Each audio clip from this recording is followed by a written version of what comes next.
Bakit nga ba nasira ang kidney ni Habi? Ano nga bang dahilan kung bakit nagkaroon si Habi ng stage 5 CKD? Or yung ibang tawag naman ito ay end-stage renal failure. For today's video nga ay isi-share ko sa inyo ang posibleng naging dahilan ng pagkasira ng kidney ni Habi.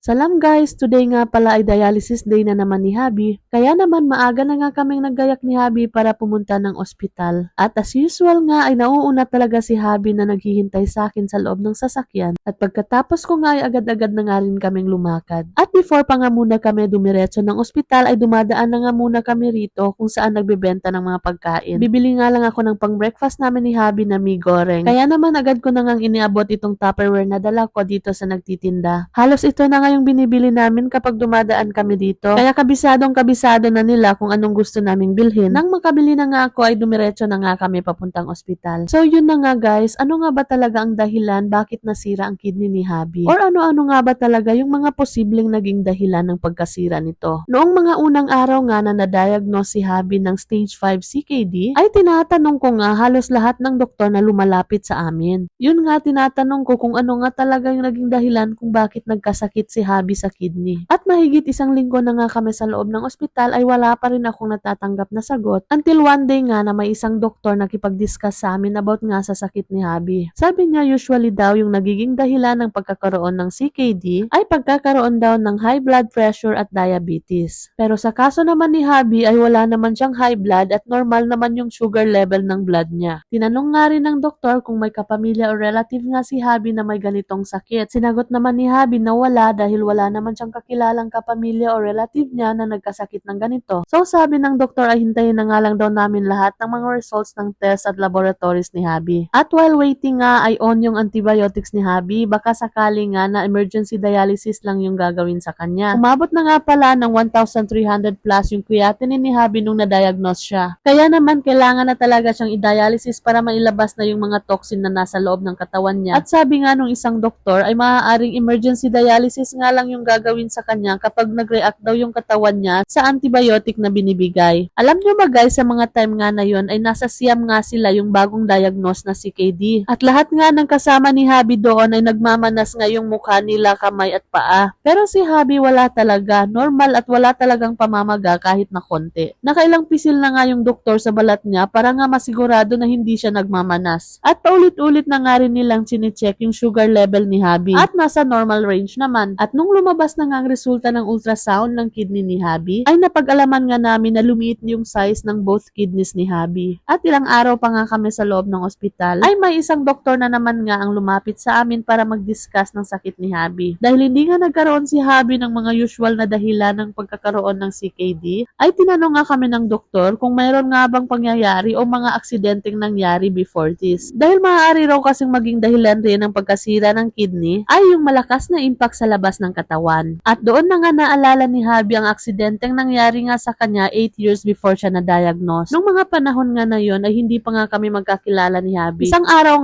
na habang nagmomotor nga siya papuntang trabaho, ay sa kasamaang palad nga ay nabangga siya ng isang kotse. At dahil nga raw sa lakas ng impact ng pagkabangga sa kanya ay natapon nga siya sa gilid ng daan. At pagkadala nga sa kanya sa ospital ay wala siyang masyadong sugat na natamo, maliban sa isang malaking sugat na nasa balakang niya. Sabi ni Habi nung mga oras nga na yon ay nakakaramdam siya ng sobrang kirot sa loob ng katawan niya. Pero sabi ng doktor, base nga raw sa mga test na ginawa ay okay lang naman daw lahat. Kaya naman at the same day ay pinauwi na rin si Habi ng bahay. Niresetahan nga lang si Habi ng gamot para mawala nga yung pananakit ng loob ng katawan niya. At ayun nga simula nung naaksidente si Habi ay nagkaroon nga siya ng gout at palagi ngang nananakit yung balakang niya. At hanggang sa nagkakilala na nga rin kami, ganun pa nga rin yung sitwasyon niya. Pero nung una nga ay minsan nga lang kung umatake yung gout niya. At every time nga na umaatake yung gout niya ay painkillers nga talaga agad yung panglaban niya. At sa tingin ko nga isa din yung painkillers na nakadagdag sa pagkasira ng kidney ni Habi. Lalo na nung habang tumatagal ay mas dumadalas na nga yung pag-atake ng gout ni Habi, ay mas lalong dumadalas na rin yung pagtitake niya ng painkillers. At isa pa nga siguro sa naging dahilan, dahil palagi nga rin sumasakit yung balakang niya, ay palagi nga rin siyang mabilis mapagod. Kaya naman every time na nagda-drive siya ng malayuan, ay sobrang napaparami siya ng inom ng energy energy drink. Naalala ko nga dati na sobrang dami nga naming naisipang puntahan. Kaya yun, kahit malayo ay pinupuntahan pa rin namin basta ba may baon siyang energy drink. Kaya naman ngayon na nagda-dialysis na si Habi, ay pinaplano nga namin ng mabuti kapag nga may gusto kaming puntahan. Inaalam nga namin muna kung may available na center nga na pwede si Habi mag-dialysis. Nang sa gayon ay makabook nga kami ng maaga. Kaya naman para sa inyo na walang mga sakit, be thankful always at alagaan po natin ang mga sarili natin. Huwag na huwag po nating ipagpaliban ang pagpapa-check up, lalong-lalo na kapag may mga unusual na tayong nararamdaman sa katawan natin. At ayan na nga at natapos na nga rin ang 4 na oras na dialysis ni Habi. Pagkalabas nga namin at ito na nga at sinalubong na nga kami ng malakas na ulan at dahil nga malamig na naman ang panahon, kako masarap humigop ng sabaw. Kaya naman pagkaratingan ng bahay ay naisipan ko na magsasabaw nga ako ng isda. Inilabas ko na nga rin kaagad itong isda sa ref at binabad para lumambot. Pagkatapos ay nagdikdik na nga rin ako nitong bawang, sibuyas at sili. Sunod ko ang ginawa ay ginisa ko na nga muna itong dinikdik kong sangkap dito sa mainit na mantika. Nang lumabas na nga yung aroma ay nilagay ko na nga rin itong katas ng sampalok or tamarind paste. Nilagyan ko na rin itong tanglad. Pagkatapos ay dinagdagan ng tubig. Tinakpan ko na nga rin muna para mabilis na kumulo. At pagkalipas nga ng ilang minuto ay kumukulo na nga. Kaya sinunod ko na nga ilagay itong isda. 2 piraso nga lang yung sasabawan ko at yung 2